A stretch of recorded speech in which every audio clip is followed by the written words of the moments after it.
जिल्हा परिषद नांदेडचे सन 2024-2025 या आर्थिक वर्षाचे सुधारित व सन 2025-2026 या वर्षाचे मूळ अर्थसंकल्पीय निवेदन सादर करण्यात आले।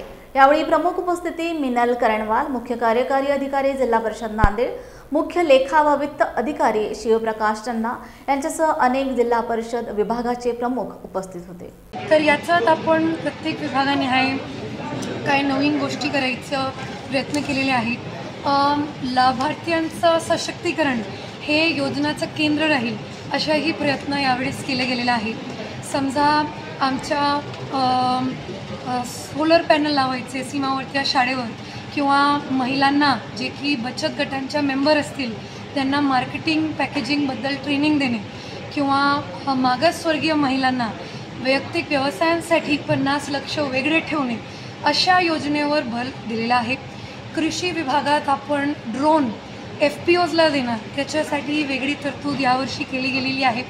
बायो लॅब्स प्रत्येक FPOला म्हणजे एक तालुक्याला एक FPOला बायो लॅब जिथे रासायनिक खत सोडून काहीतरी नैसर्गिक तयार होईल शेतकऱ्यांसाठी त्याच्यासाठीही यावर्ष तरतूद केली गेलेली आहे।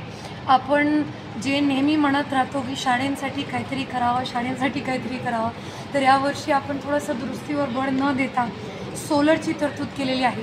पशुसंवर्धन विभागामध्ये आपण जे बाहेर खोडे असतात त्याच्यावर शेड लावण्याचाही आपण एक प्रयत्न केलेला आहे आणि 3 ते 4 PHCजला जिथे सर्वात जास्त मोठी OPD असते तिथे आपण मॉड्युलर डिलिव्हरी रूम हे करायला यावर्षी इच्छुक आहोत।